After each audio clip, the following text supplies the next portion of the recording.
So Tna Impact took place once again in Wichita Falls, Texas. And the show starts backstage with Mike Tenay being held against his will by Bully Ray, Mr. Anderson, and Taz. And Taz is bitching about Tenay and Jeremy Borash doing the commentary for the last 3 shows while he has been absent. Tenay basically says that he had no choice but to do it. But Taz tells him that he won't be doing commentary tonight and orders him to leave. As Taz and Mr. Anderson leave, Bully Ray looks at Tenay, shrugs his shoulders, and points, as if to tell Tenay to get out of here. And Tenay leaves. So then we see Bully Ray, Mr. Anderson, and Taz come to the ring. Taz aggressively grabs his headphones as he takes his place at the commentator's table. He begins berating Jeremy Borash, telling him, "This is my desk. This is my desk." Bully Ray talks over Taz, telling him to abuse Borash. And after Taz tells Bully Ray to let him speak, he starts back on Borash. "This is my chair. This is my desk." While Mr. Anderson intimidates Borash by pressing his head up against Borash's head. Bully Ray tells everyone that he is in a shit mood. He makes reference to Tito Ortiz being the person behind the August 1st warning and says that he is the best at delivering surprises. Bully Ray says that he is not impressed and tells Ortiz to avoid him or he will smack him. He says that another reason why he's pissed is that he and Devon found out that they have to face Chris Sabin and a mystery partner from the Main Event Mafia in the main event. Bully Ray feels disrespected because he and Devon, being the self-proclaimed greatest tag team of all time, should know who the mystery partner is. He says that it doesn't matter because he will beat Sabin in the cage for the world title at Hardcore Justice next week. Bully Ray tells Sabin to come out so that they can sign the official contract for the title match. So then Chris Sabin comes to the ring. Interesting that Sabin is the world champion, yet production stops playing his music when Bully Ray tells them to do so. Bully Ray tells Sabin that the belt looks terrible on him and says that he's scared. Sabin responds by saying that Bully Ray had conned everyone into thinking that he was a hero. Then Sabin says this to Bully Ray, quote, "You are so full of crap, your eyes are brown, and your breath smells like feces," unquote. He actually said that out loud.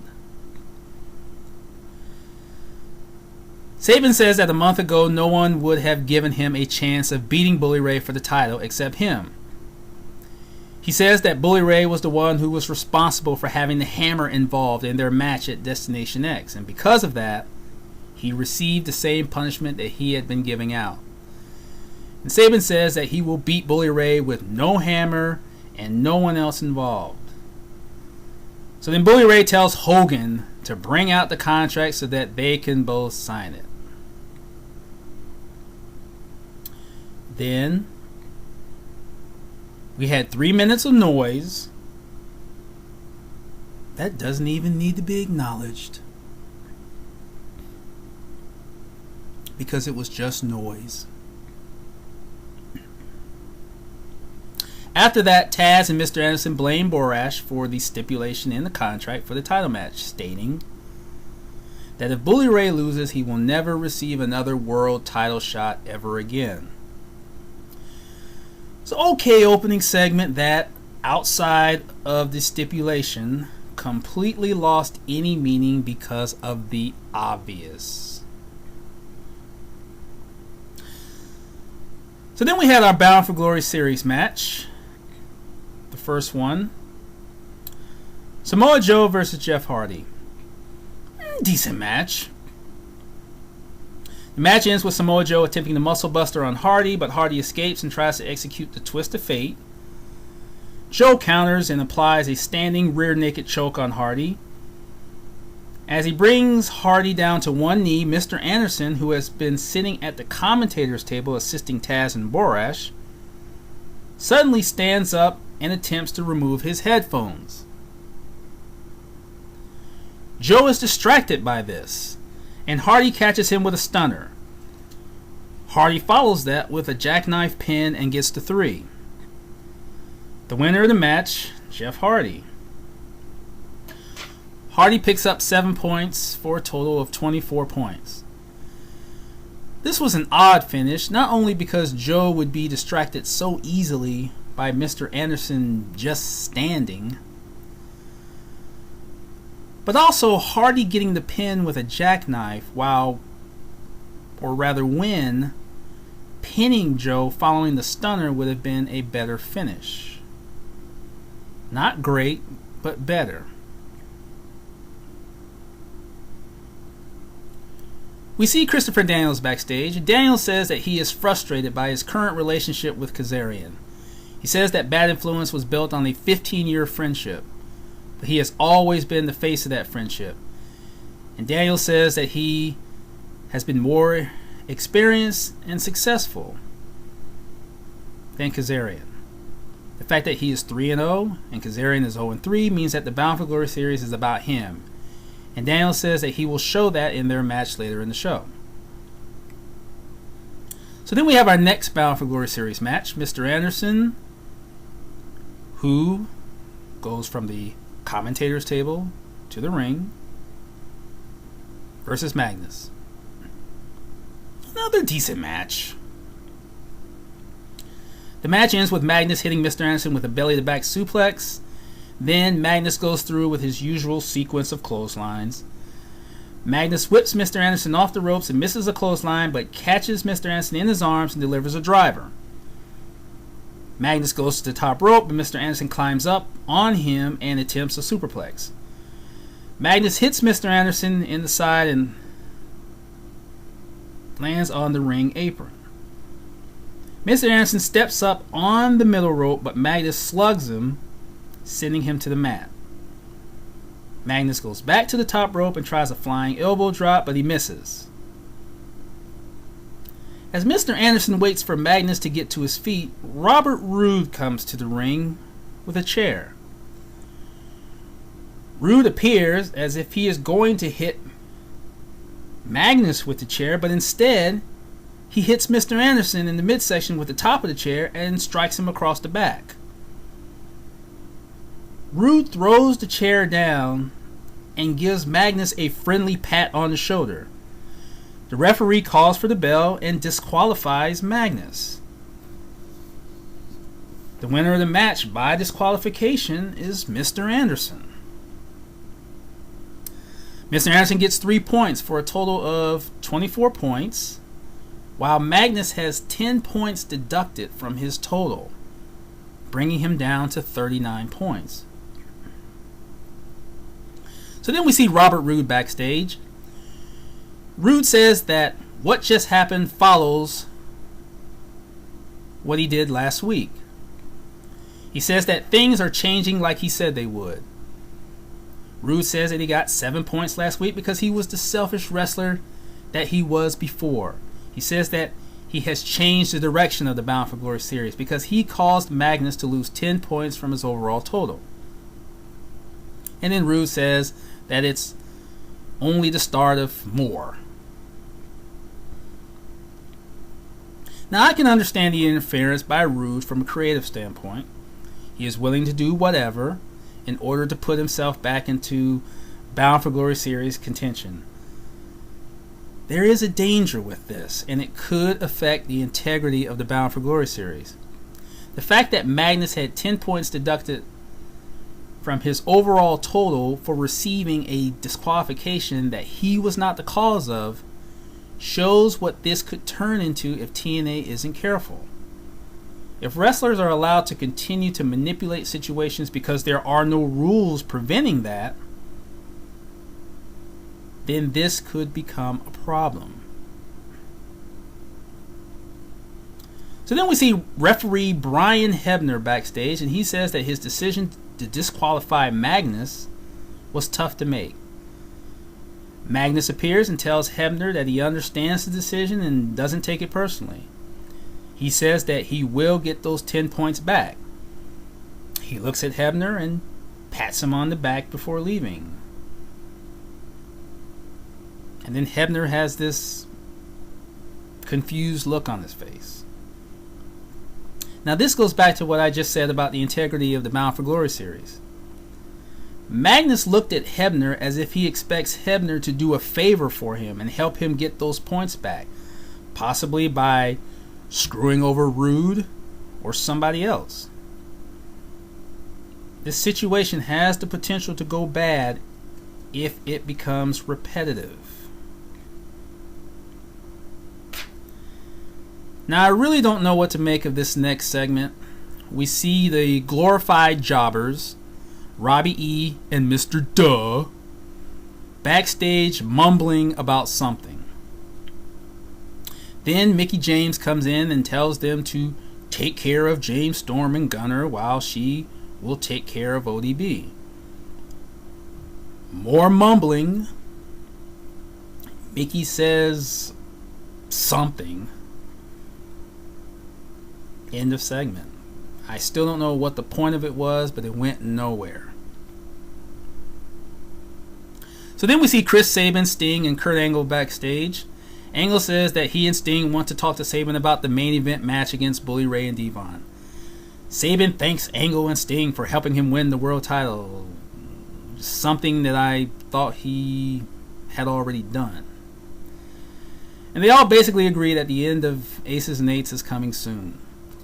And Sabin says that he needs a partner for the main event, but he has a plan that involves Angle and Sting. And Sabin asks them if they can trust him, and they say yes. So then we see Jeremy Borash in the ring, and he introduces Tito Ortiz. Ortiz comes to the ring. Borash asks Ortiz what he's doing in TNA. Ortiz doesn't have any answers as to why. Then before Ortiz can say one thing, Kurt Angle comes to the ring to his own music and not the Main Event Mafia music, and wearing the truck stop sunglasses. He walks up to Ortiz and tells him that he knows who Ortiz is and knows what he has done, but he is in Angle's world. Angle says that this is his ring and tells Ortiz that he will respect Ortiz's space as long as his space is respected as well. Angle wants to make sure that is loud and clear, and Ortiz acknowledges that. Then Bully Ray comes out.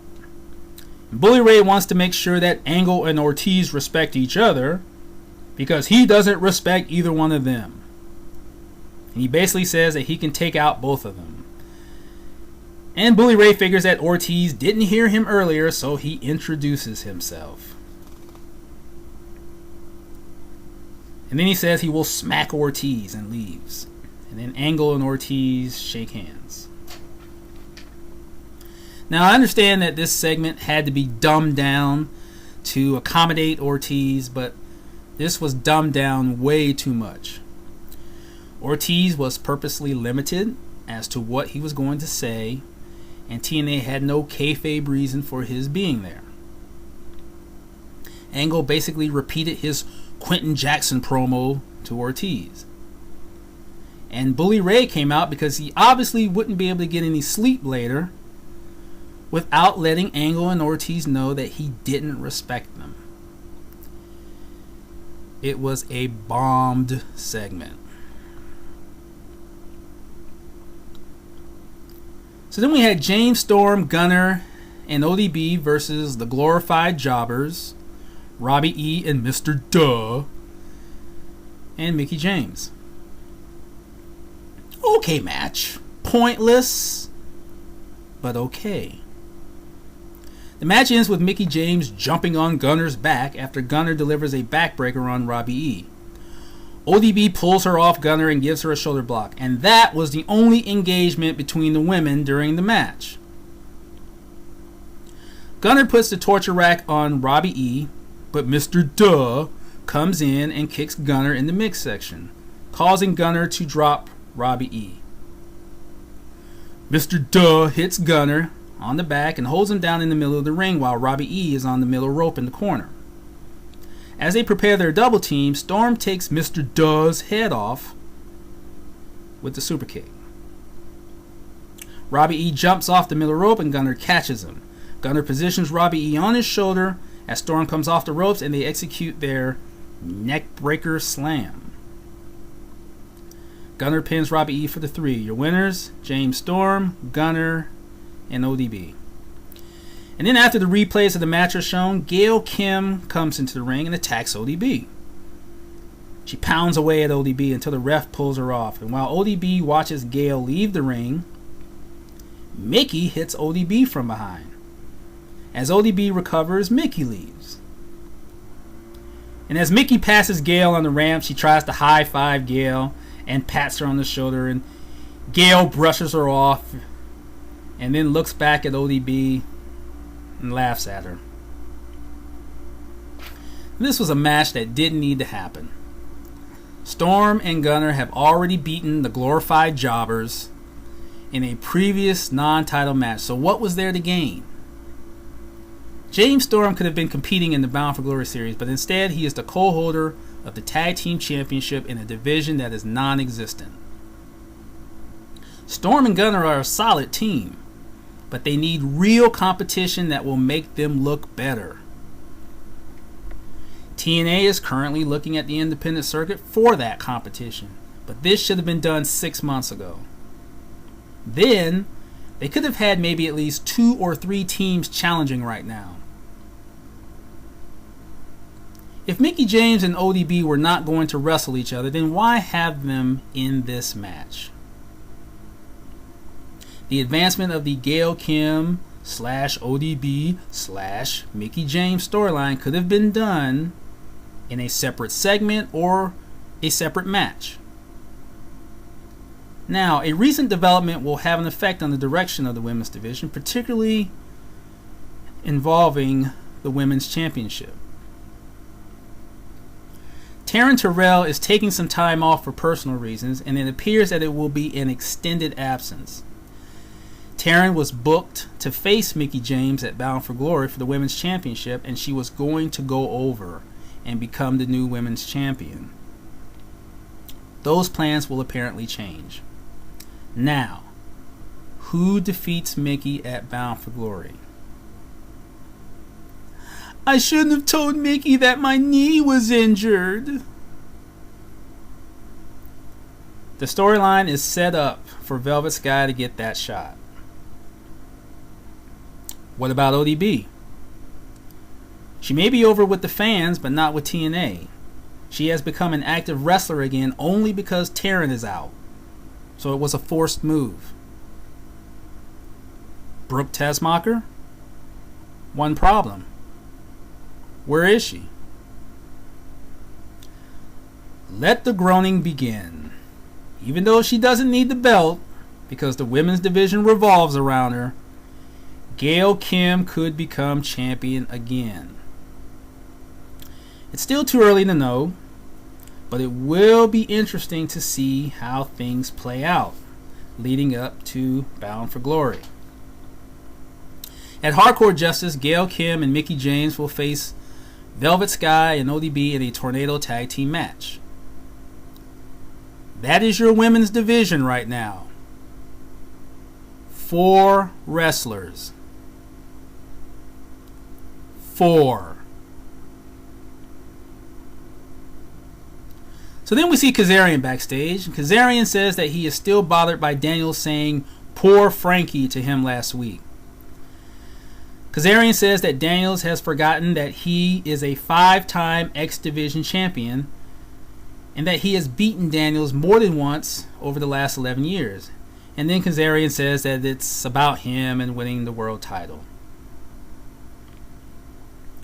So then we see Bully Ray and Devon backstage, and Bully Ray says that he can't believe that the 23-time World Tag Team Champions have to wait to see who Saban's partner will be in the main event.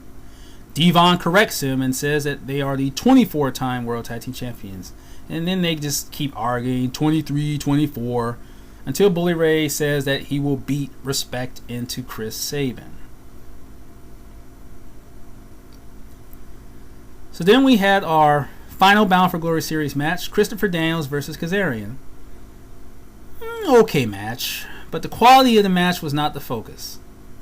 The match ends with Daniels and Kazarian shoving each other in the ring. Kazarian shoves Daniels down to the mat. Then there is some posturing between the two.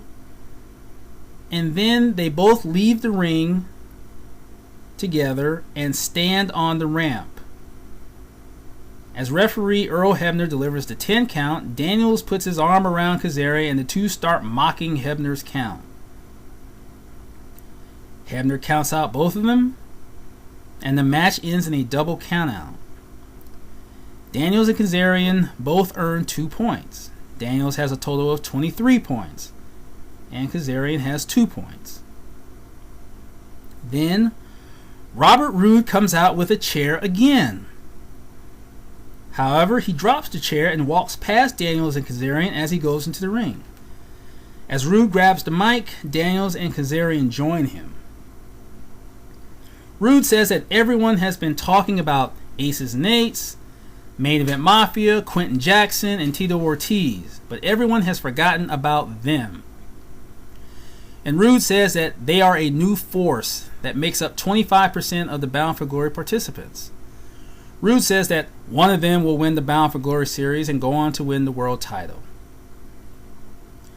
On paper, having these three form a group is a good move. The timing is wrong, though.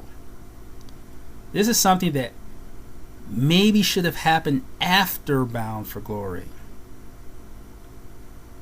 TNA can't have Roode declare that it's all about him, that he's going to be selfish, that he's going to do whatever it takes to win the Bound for Glory series, and then win the world title, and then have him hook up with Daniels and Kazarian and say, one of us will win the Bound for Glory series and then the world title. Unless TNA has done the most incredible telegraphing and that Roode will use Daniels and Kazarian and then screw them over later, forming this alliance now doesn't make sense when the main guy of the alliance has been saying that it's all about him.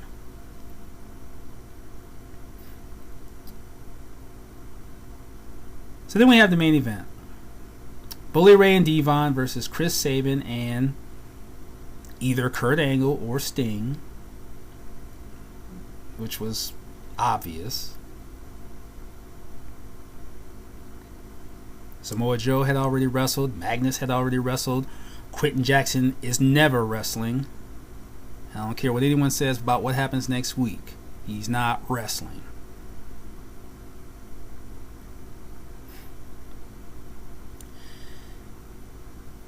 As Bully Ray and Devon wait in the ring, Chris Sabin comes out with Sting. However, Kurt Angle appears in the ring and attacks Bully Ray and Devon from behind. Sting leaves, so Angle is Sabin's partner as the match begins. Solid match. The match ends with all four men in the ring. As Angle pounds away at Devon against the ropes, Bully Ray hip tosses Sabin over the top rope onto the ramp. Angle whips Devon, but Devon reverses the whip into the ropes. Bully Ray runs in from the adjacent side, and they deliver the 3D on Angle. Devon gets a table from under the ring, and then Bully Ray and Devon set the table up lengthwise in the corner. As Bully Ray moves to the opposite corner, Devon positions Sabin in front of the table after a couple of punches. Bully Ray charges, but Sabin moves out of the way, causing Bully Ray to crash into the table. Devon runs towards Sabin, who is up against the ropes. But Sabin ducks and pulls down the top rope, which allows Devon to be propelled over the top rope. As Bully Ray stumbles to the middle of the ring, Sabin goes to the top rope and delivers a crossbody block. Sabin gets the 3, and the winners of the match, Chris Sabin and Kurt Angle. Show ends.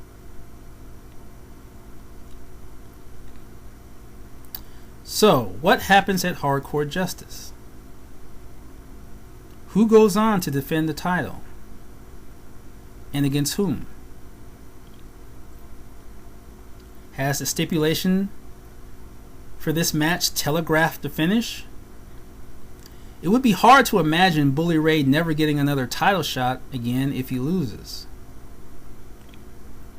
Then again, Chris Sabin became a surprise world champion when he wasn't expected to win. Maybe he wins again. If Bully Ray wins, TNA is back at the point that they were before Destination X. Who will Bully Ray face at Bound for Glory? Hogan has not been on Impact for the last 2 shows. That's good. Hogan has been too quiet. That's not good. I'm Tazmar 2002, and that was my TNA Impact Analysis for August 8th, 2013. If you're listening to me on YouTube, please leave your comments below. Click the like or dislike button. And if you subscribe, I would really appreciate it. If you're listening to me on the Wrestling News Talk Facebook page, please leave your comments below and click the like button if you like what I've been saying. If you have any questions for me about TNA or wrestling in general that you'd like for me to answer, you can get at me on Twitter, Tazmark2002. That's TAZMARK 2002. And if your comments exceed the 140, send me an email, Tazmark2002@gmail.com.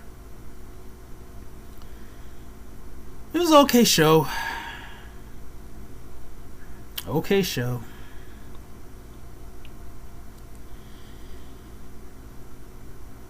Eric Bischoff is now the head of creative in TNA. The forming of Robert Roode, Christopher Daniels, and Kazarian as a group is proof of that, as that looks to be a Bischoff move.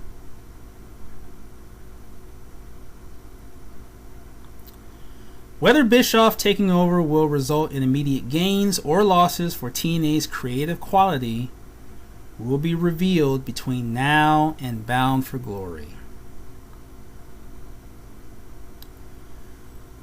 Hogan's job just got easier, and he knows it. Here it comes. I'm Tazmar 2002, gone.